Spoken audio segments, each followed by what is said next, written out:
Hello and welcome to Jeet story. स्वागत है आप सभी का। आज हम जानेंगे हमारे जो 8 एक्स नेवी ऑफिसर्स हैं कतार के अंदर जिनको के सजाए मौत दी गई है, उनके छूटने के क्या चांसेस हैं।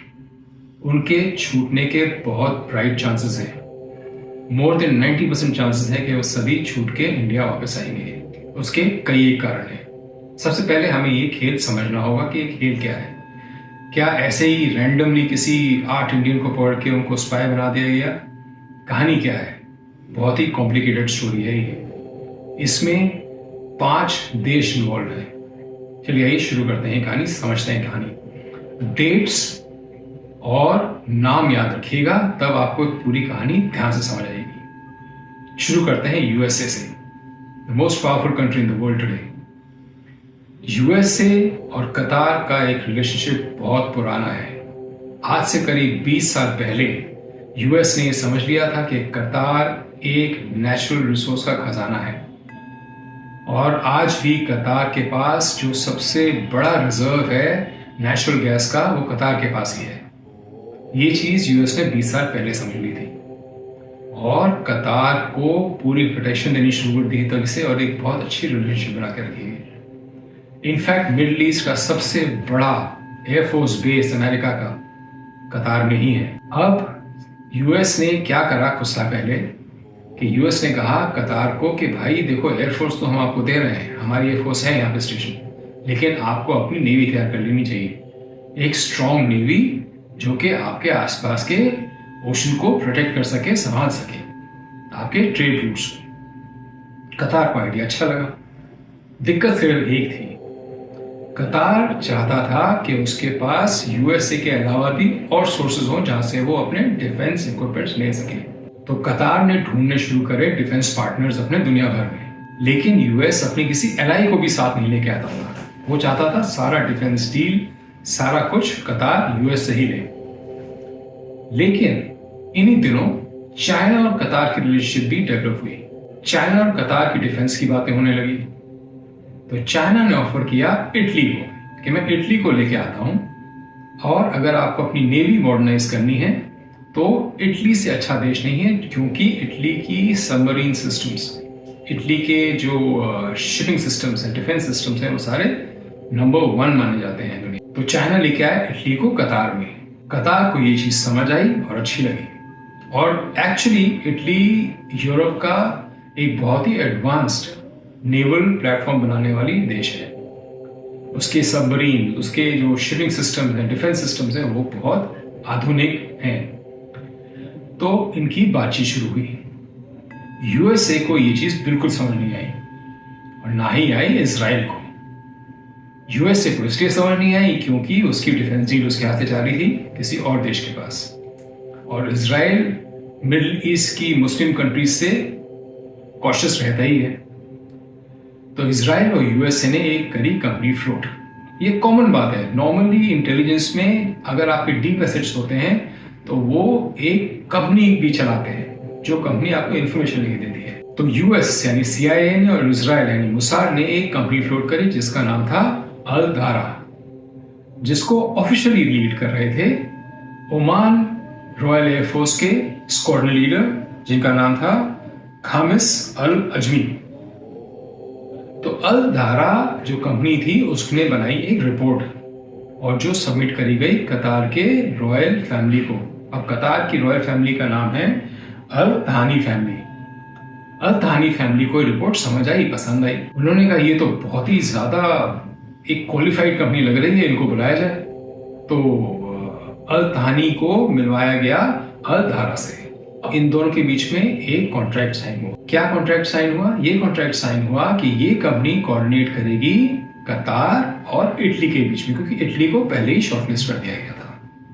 ये कतार के रिक्वायरमेंट समझेगी और जाके देखेगी कि इटली वो रिक्वायरमेंट सही तरीके से फुलफिल कर सकता है कि नहीं। तो इन्होंने क्या किया, इस कंपनी को यानी कि अल दारा कंपनी को एक मल्टीनेशनल दिखाने के लिए पूरी दुनिया भर से लोगों को एम्प्लॉय करा, जिसमें से कुछ हिंदुस्तान के भी थे। हिंदुस्तान के जो ये नेवी ऑफिसर्स थे, ये हिंदुस्तान को सर्व कर चुके थे इंडियन नेवी में, और अब रिटायर हो चुके थे।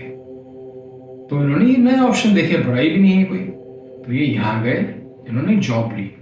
जॉब कर रहे थे ये प्रॉपर इंटरव्यू देके। इनमें से 15 इंडियंस को जो रिक्रूट हुए थे भेजा गया इटली GS इंजीनियरिंग के पास। इटालियन कंपनी थी जो कि सबमरीन्स बनाती थी। कतार की रिक्वायरमेंट समझाई गई उनको और उनको इटली भेजा गया GS इंजीनियरिंग के पास।